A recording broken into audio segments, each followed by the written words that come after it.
October 22nd, 2012, Monday. Connors had just finished morning exercises. Every alpha and most of their coaches were in attendance. Midas stayed after his team left to talk to Connors. "I need you to at least double the seating in the stands. Can you do that for me?" Connors asked. "Sure," Midas said as he started to strengthen and expand the seating along the side of the pit. "I have some follow-up news on the village," Connors said. "What?" Midas asked as he continued to triple the amount of seating by the side of the pit. "In addition to my regular weekly delivery, I brought them seeds and some fertilizer to get the soil started. With the water and sunshine there, green stuff is already starting to spring up. Probably just weeds, but a good sign. You can't imagine the look of hope on their faces." Midas listened to what Connors had to say. For the first time, he felt like a hero and never had to fight anyone for it. "That's really great to hear. I feel really good about what we did there." "What you did, and you should. Charity has a healing power all its own. Some say it can help the heart regenerate from almost any wound." "Who says that?" Midas turned as he finished with the new larger stands. "Okay, I say that." Midas was onto him and said, "So, when you say some say, it's really I say?" "Right. If I add to something with some say, it sounds less preachy, don't you think?" Connors looked at Midas and heard footsteps coming. "Quiet!" Dr. DeClute could now be seen walking toward the pit. "Run to breakfast. I have to talk to her." The way Connors said it, Midas didn't question it. Midas simply nodded and ran. Connors started putting the boxes that contained the GWSs away when Dr. DeClute arrived. "How are you doing this morning?" she asked. "I'm fine. Are you here for a workout?" Connors asked. "No, I'm here for answers. It's been 46 days. "What? Did you mark it on your calendar?" "Yes." "The day isn't over yet. You will have your answers before the sun sets." "Then can you tell me why I have requests from every major alpha team and Mr. McFarland to attend the match today?" "You'll get more requests by the end of the day. I already let the techs know to run countermeasures. The bots are getting the main dining and overflow rooms ready. I even brought in fresh lobster last night. Also, an HU rep will be bringing in a few civilians." "You can't go around me like this," she glared. "This is one of those big times when you're just going to have to trust me. All the answers to all your questions will come by the end of the day." "They had better. I'm getting tired of this. If you wanted to be the administrator here, you should have said so back then. I've been at this too long to have to put up with anything from you." "That German temper is always under the surface, isn't it?" Dr. DeClute glared at Connors. "Your reasons had better be good." Connors stepped close and spoke low. "I have been working decades for this day. My reasons are that good." "You better not let me down," Dr. DeClute said as she walked away. "You knew she'd be mad," he thought to himself as he finished cleaning up. At lunch break, First Team was swapping stories of their time on break. Midas knew he would have to share one too. He told him that Connors took him home for vacation. He didn't say when. Midas shared how Connors had to meet the family and how his little brother was now sporting miniature Olympian armor. It was weird. Coach didn't want to go in and looked awkward. "I've never seen him do that," Midas said. "He got you from here to Michigan in less than 10 seconds? Olympian asked. "Yeah, and he said he went slow for me." "Wow, that's hardcore." "You can fly that fast, can't you?" Virtuoso asked Olympian. "Yeah, but navigating that fast is hard. Remember that class I took on global navigation?" Olympian asked. "You mean that time you didn't want to take an enrichment?" she asked. "That would be the time.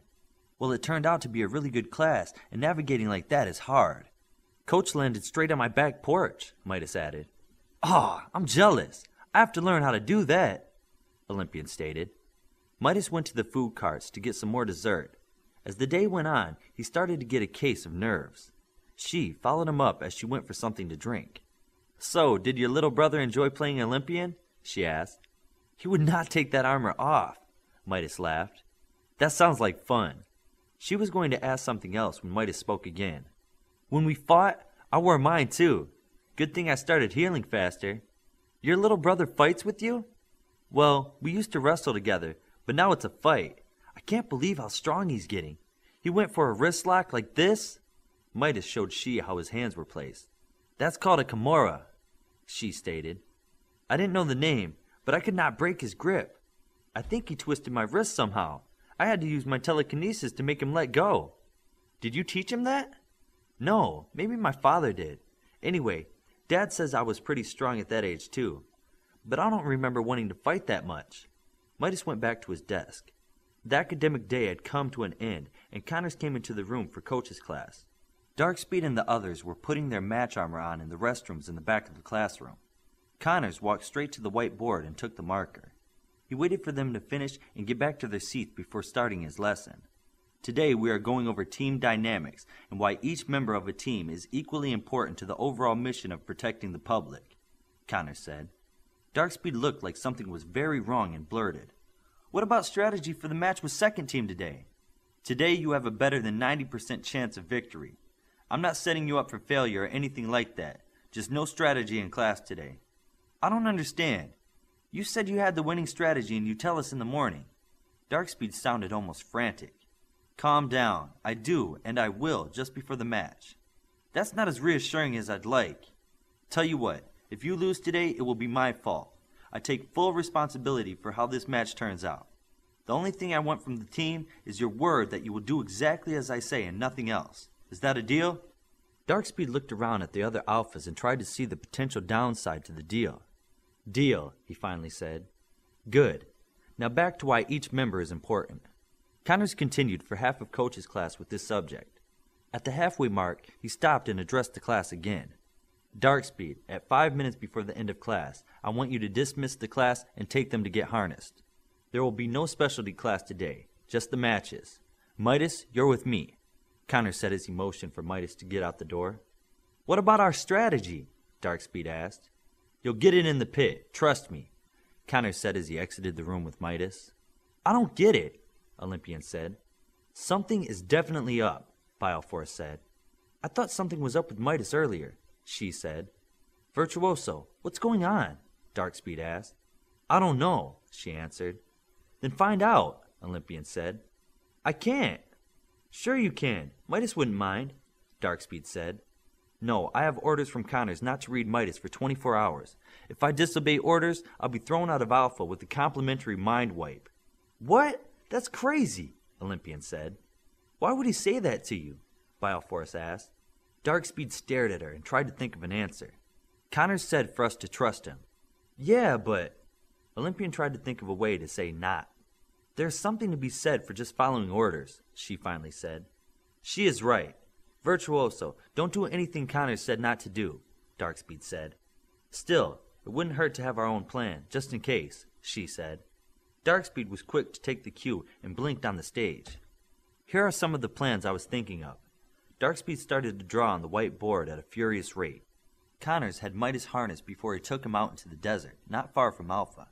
He then activated a series of computerized machines that were waiting for them out there. What's that? Midas asked. Hollow G's, to keep what you're doing hidden, Connors said. Why not use the pit? Too many people near the pit. I just want to go over a few things with you before the match. So let's get started. For the next half of an hour, the two went over the things Midas had learned in the last 2 weeks.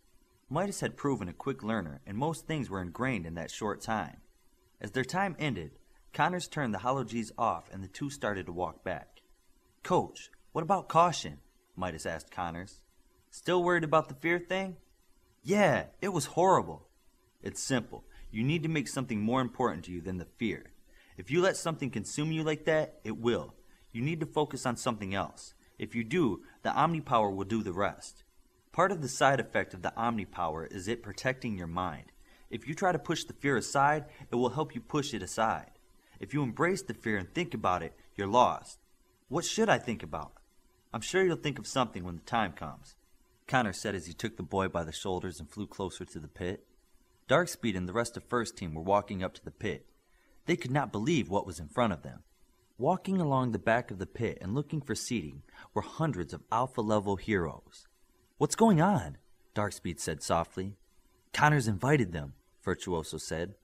How do you know? Olympian asked. I can read their minds without getting kicked out. There's the Tokyo team, and my mother, she said. There's the Athens team. There must be at least... Olympian was interrupted by Darkspeed. From here I count at least 380. First team made their way down to the dugout and started getting harnessed. Second team, along with third and fourth, were also getting harnessed. Why are you guys here? Olympian asked.